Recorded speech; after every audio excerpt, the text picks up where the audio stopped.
Uma briga entre dois campeões de vendagem agita o mercado musical. De um lado está ele, o velho LP conhecido de todos, que com um custo bem menor atrai o consumidor.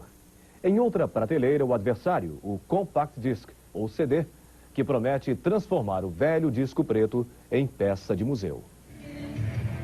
Desde 88, quando começou a entrar no Brasil, o CD vem ocupando cada vez mais espaço no mercado fonográfico, vendendo por ano 14 milhões de unidades. De lá para cá, o vinil, que vendia 120 milhões de cópias por ano, hoje não alcança sequer a metade deste número. Qual o futuro do vinil no Brasil?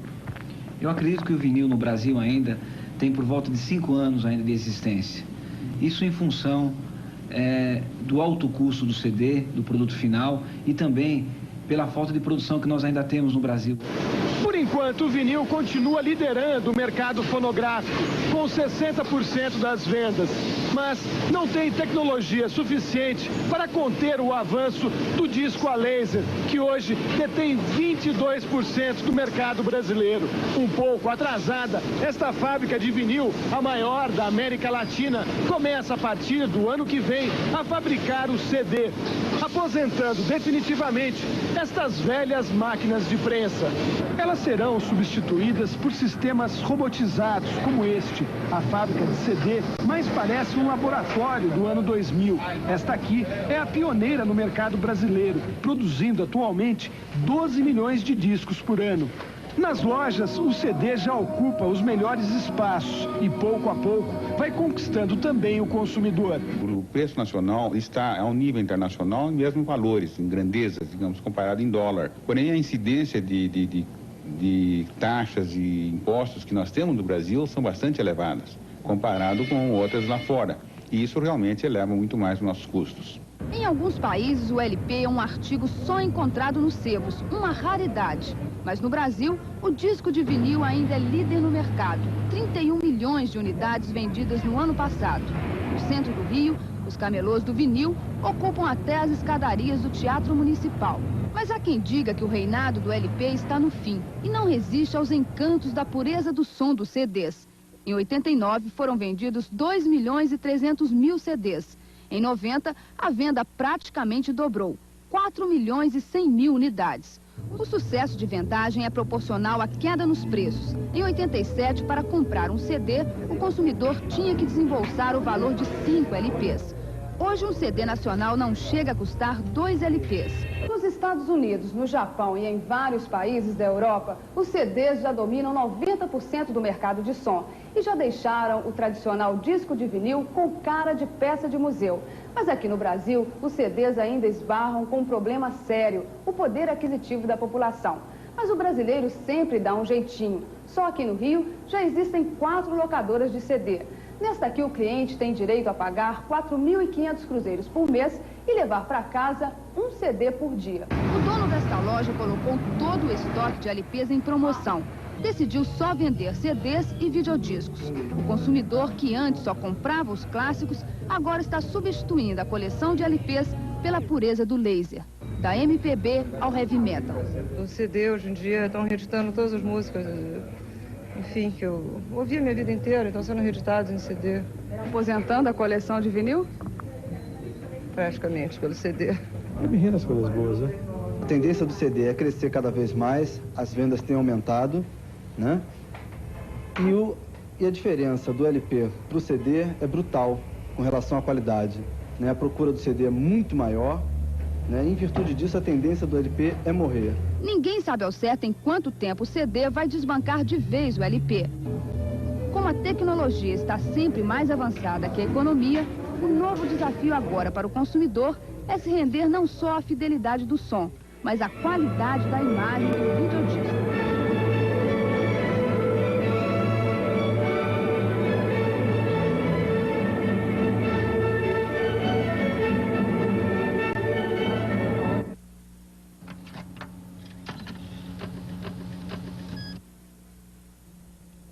Mas para alguns a tecnologia não é o mais importante. Eles preferem o saudosismo dos antigos discos de cera.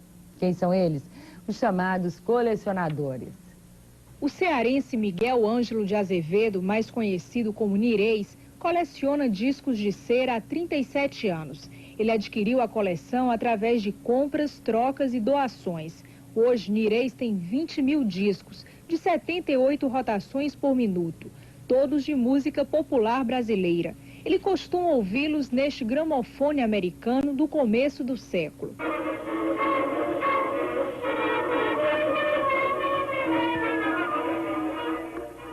Uma das raridades da coleção de Nirês, este disco de prova da gravadora Victor, prensado em 1937. As intérpretes do Camisa Listrada eram as irmãs pagãs, Elvira e Rosina.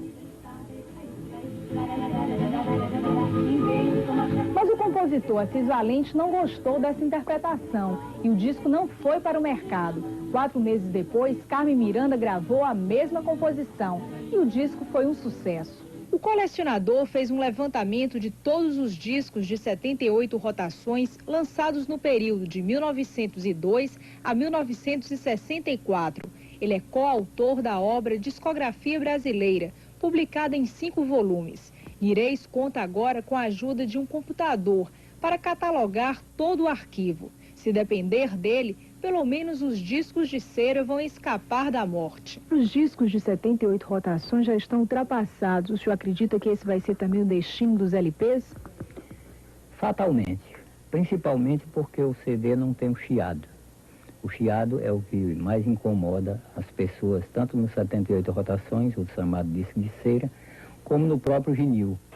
O seu Grácio Barbalho é um professor aposentado de 78 anos de idade, hoje um colecionador.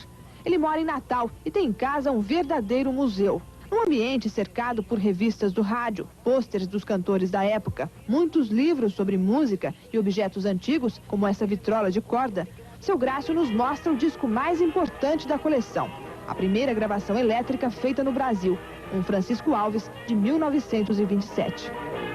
Passarinho do mata vaca, não havia maneira de jogar. Passarinho do mata vaca, não havia... O seu Grácio, em conjunto com outros 3 colecionadores, chegou a fazer um levantamento de toda a discografia brasileira em 78 rotações por minuto, no período de 1902, quando começaram as gravações, até 1964. Eles chegaram à conclusão que nessa época foram gravados cerca de 35 mil discos e quase todos eles estão catalogados aqui.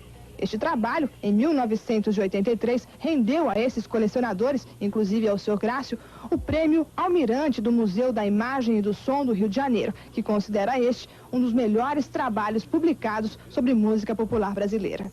Diante do avanço tecnológico vivido pelo setor, o Sr. Grácio vê com naturalidade a substituição do disco de vinil pelo disque laser. Mas uma coisa é certa, aqui os CDs não entram. O laser é o que todo mundo está comprando e está ouvindo e é realmente uma evolução. O senhor tem laser aqui? Nada, só tem chiado. Aqui não entra laser? Não, por enquanto não.